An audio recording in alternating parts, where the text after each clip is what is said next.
नमस्कार, आदाब। National India news के इस अड्डे पर आपका स्वागत है। इस वक्त चुनाव जब हो रहे हैं तो लोकसभा चुनाव में अक्सर देखा गया है कि राजनीतिक दल चर्चा में होते हैं, जो चुनाव लोग लड़ते हैं वो चर्चा में होते हैं। लेकिन इस बार एक अजीब मंजर है जब प्रत्याशी चर्चा में हैं, पार्टियां चर्चा में हैं, सरकार चर्चा में है, विपक्ष चर्चा में है, लेकिन उससे कम चर्चा में निर्वाचन आयोग नहीं है। निर्वाचन आयोग भारत में पहली बार, बल्कि दूसरी बार मैं कहूंगा, दूसरी बार चर्चा में है। एक बार जब हम लोग नए नए जर्नलिस्ट बने थे तब चर्चा में था, वो था टीएन शेषन का दौर। टीएन शेषन जब चीफ इलेक्शन कमिश्नर थे, उन्होंने निर्वाचन आयोग को चर्चा में ला दिया। क्यों चर्चा में लाया? क्योंकि वो इतने मुस्तैद थे कि हर कीमत पर चाहते थे कि चुनाव शांतिपूर्वक हो, पारदर्शी हो, कमोबेश पहले के मुकाबले निष्पक्ष हो, धांधलेबाजी न हो। किसी पॉलिटिकल पार्टी, किसी नेता, किसी मंत्री, किसी संतरी को बख्शते नहीं थे। और निर्वाचन आयोग को सच पूछिए तो आजादी के बाद एक मुकाम उन्होंने दिलाया। टीएन शेषन को हम आज भी सैल्यूट करते हैं उनकी इस शानदार कामयाबी के लिए। लेकिन इस वक्त जो इलेक्शन कमीशन है वो उल्टी दिशा, दूसरे कारण के चलते, नकारात्मक अपनी भूमिका के चलते, अपनी लुंज पुंज जो कार्रवाई है उसके चलते, इसके कारण चर्चा में आ गया है। ऐसा लगता है कि निर्वाचन आयोग के पास तो अधिकार हैं, संविधान सम्मत संस्था है, संवैधानिक संस्था है, भारत के संविधान के आर्टिकल 324 के तहत बनी है। इसके पास ऐसा नहीं है कि अधिकार नहीं है, काफी अधिकार हैं, जो चाहे वो कर सकती है। स्टेट एडमिनिस्ट्रेशन, सेंट्रल एडमिनिस्ट्रेशन, चुनाव के दौरान सब इसके अधीन हो जाते हैं। लेकिन हो क्या रहा है? तो एक तरह से हम देखते हैं कि टीएन शेषन के समय जो चुनाव आयोग था, कहीं ना कहीं आज का जो चुनाव आयोग है उसका विलोम बन गया है। विलोम कहते हैं उल्टे को, जो सच है उसका बिल्कुल दूसरा पहलू। हम इसको ये नहीं कह रहे हैं कि ये झूठ है, लेकिन ये तो बिल्कुल साफ साफ है कि निर्वाचन आयोग अपनी भूमिका ठीक से निभा नहीं पा रहा है। हम केवल नहीं कह रहे हैं, आम नागरिक कह रहे हैं। सरकार को अगर छोड़ दिया जाए तो देश की सारी पॉलिटिकल पार्टीज कह रही हैं। सिर्फ एक सरकार है जो निर्वाचन आयोग पर कुछ कमेंट नहीं कर रही है। और निर्वाचन आयोग ने हाल के दिनों में क्या क्या किया?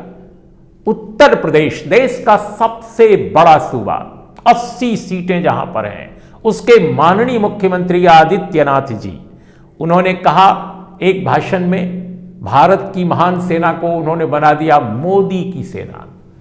और साथ में क्या कहा? विपक्ष को, खासकर जो मुख्य विपक्षी दल है, उसको कह दिया कि ये आतंकवादियों को पनाह देने वाले लोग हैं जो आतंकवादियों को बिरयानी खिलाते हैं। अब बिरयानी का ये बयान सभी जानते हैं कि महाराष्ट्र के एक वकील ने बहुत पहले एक फेक न्यूज फैलाई थी, एक फेक बयान दिया था जिसके लिए उन्होंने माफी मांगी। उन्होंने कहा कि हाँ, मुझसे वो गलती हुई थी, लेकिन वो बिरयानी अभी भी चली आ रही है और कांग्रेस के मुख्य विपक्षी दल के वो मत्थे मड़ गई है। तो आदरणीय आदित्यनाथ जी ने मोदी जी की सेना बता दिया, भारत की उस महान सेना को। लेकिन क्या मजाल कि इलेक्शन कमीशन कुछ तत्काल कार्रवाई करे? सिर्फ नोटिस गई, नोटिस का जवाब आएगा, सब कुछ शांत हो जाएगा, या शांत नहीं होगा तो कुछ सजेशन आ जाएंगे, कुछ सलाह आ जाएगी। जैसे गुजरात के चुनाव में माननीय प्रधानमंत्री जी ने कई बार ऐसी गलतियां की थी, लेकिन उनको भी कुछ नहीं हुआ, सिर्फ सलाह गई। इसके पहले जब वो मुख्यमंत्री थे तब भी गुजरात के चुनाव में इस तरह की कई बार ऐसी बातें हुई। उस वक्त जाहिर है इलेक्शन कमीशन में दूसरे लोग थे, लेकिन उनका हाल भी टीएन शेषन के नक्शे कदम वाला नहीं था, उनका भी हाल लगभग वैसा ही था। इससे थोड़ा सा सुधरा हुआ आप कह सकते हैं, लेकिन उस समय भी कोई कार्रवाई नहीं हुई। और जब हम बात कर रहे हैं आपसे, कुछ ही समय पहले अरुणाचल प्रदेश के मुख्यमंत्री, उनके काफिले में 1.8 करोड़, 1.8 करोड़ रुपए कैश सीज किए गए हैं। सिर्फ नोटिस गया है, कार्रवाई अभी तक नहीं। कब कार्रवाई होगी, कैसी कार्रवाई होगी, कोई नहीं जानता। लेकिन तमिलनाडु में एक किताब छपी थी।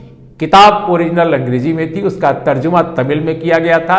किताब रफाल डील पर थी, लेकिन वहां के एडमिनिस्ट्रेशन ने, वहां के लोकल एडमिनिस्ट्रेशन ने लोकार्पण किताब का हो इसके पहले ही उस किताब को सीज कर लिया, प्रेस में जाकर सीज किया।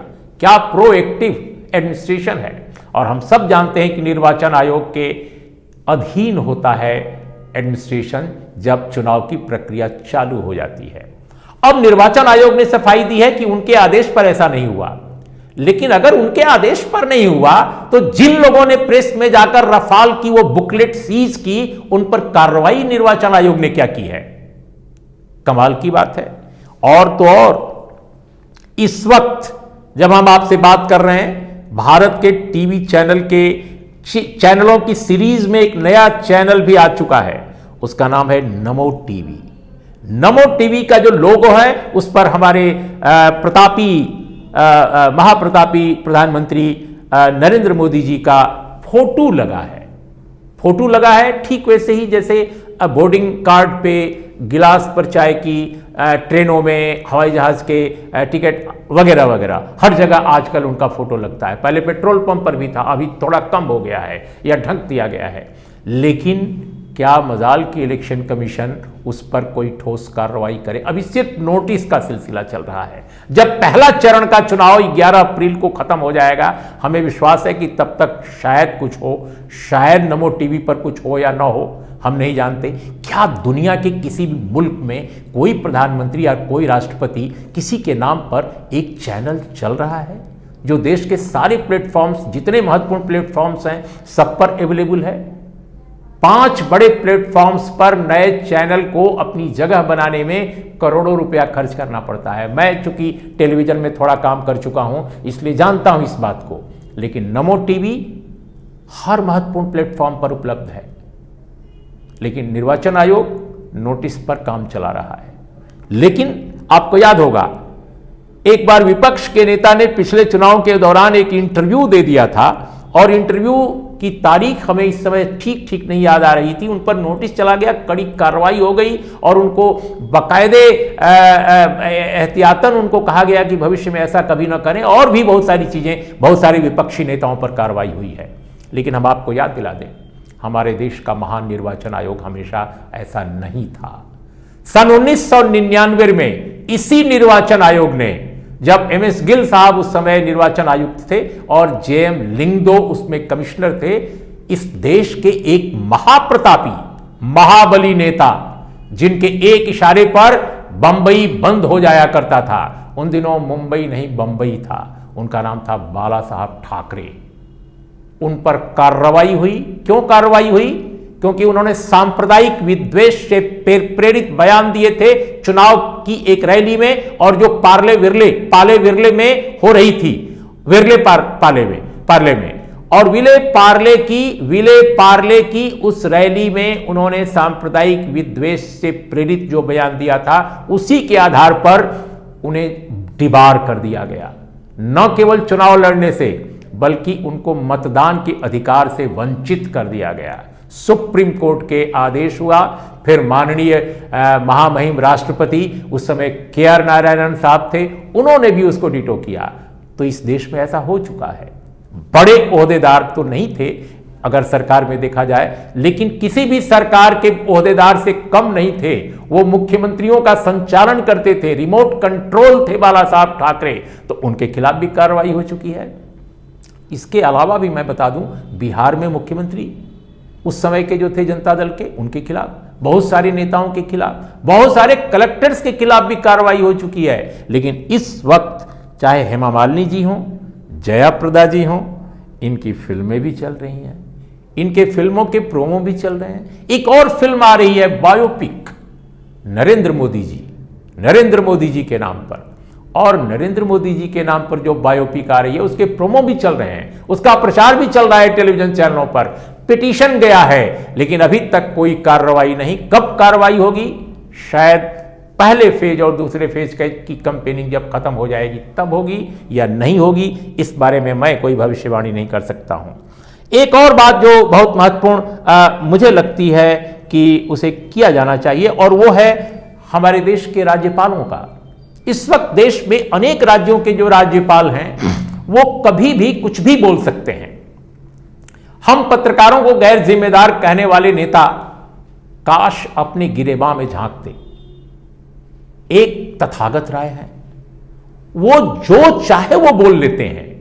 भारत के संविधान को मुझे नहीं लगता कि उन्होंने कभी पढ़ा है, और अगर पढ़ा है तो निहायत मैं ये कहते हुए मुझे बहुत दुख हो रहा है कि वो उसका निहायत उल्लंघन कर रहे हैं।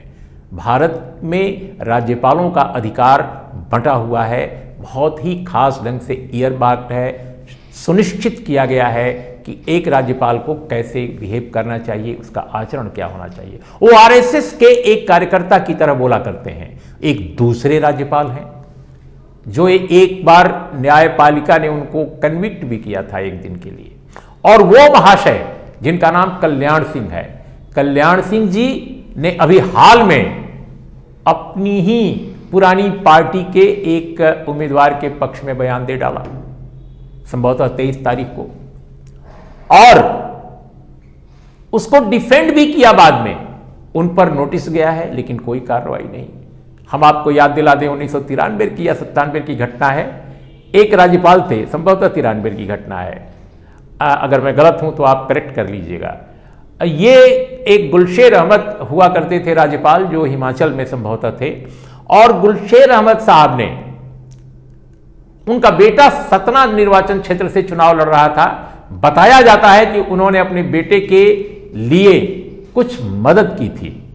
इस आधार पर जब कंप्लेन हुई तो निर्वाचन आयोग ने सख्त एक एटीट्यूड उसका था, सख्त उसने कार्रवाई के संकेत दिए, और अल्टीमेटली गुलशेर अहमद गवर्नर के रूप में चले गए। उनको इस्तीफा देना पड़ा इसी तरह की स्थितियों में। इससे भी ज्यादा उग्र और इससे भी ज्यादा जघन्य ढंग से अपने को एक्सपोज उन्होंने किया एक पार्टी कार्यकर्ता के रूप में। उन्होंने कहा कि नरेंद्र मोदी जी को प्रधानमंत्री बनना चाहिए, हम लोग आरएसएस के, भाजपा के कार्यकर्ता हैं। इस तरह की बात उन्होंने की, और आज भी वो बरकरार हैं अपने पद पर। राष्ट्रपति को चिट्ठी गई है, राष्ट्रपति परेशानी में है कि वो करें तो करें, क्या करें, और इस बीच में इलेक्शन कमीशन की तरफ से कोई कार्रवाई नहीं।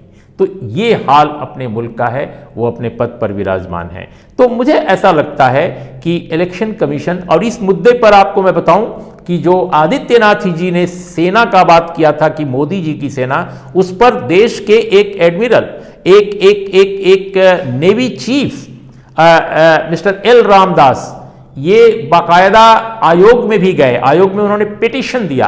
अभी तक कोई भी कार्रवाई नहीं हुई है। मुझे लगता है कि भारत का जो मौजूदा निर्वाचन आयोग है, जिसके बारे में सोशल मीडिया पर बहुत कुछ लिखा जा रहा है, प्रिंट में भी बहुत कुछ आ रहा है, बस टेलीविजनों पर नहीं आ रहा है, और उस पर मैं सिर्फ यही कह सकता हूं अंत में चलते चलते कि निर्वाचन आयोग तेरे हाल पे रोना आया। इन्हीं शब्दों के साथ आप सबका बहुत बहुत धन्यवाद, और ज़रूर NIN के इस चैनल पर, अड्डा पर ज़रूर आइए हमारे, और देखिए जो भी आपको लगे, अच्छा बुरा, जो भी आपके सुझाव हों, आपकी आलोचनाएं हों, आपकी शिकायतें हों, ज़रूर दर्ज कराइए। नमस्कार, आदाब। अगर अभी तक आपने चैनल को सब्सक्राइब नहीं किया है तो प्लीज़ सब्सक्राइब कीजिए, और ताज़ा अपडेट पाने के लिए बेल आइकन को दबाना ना भूलें।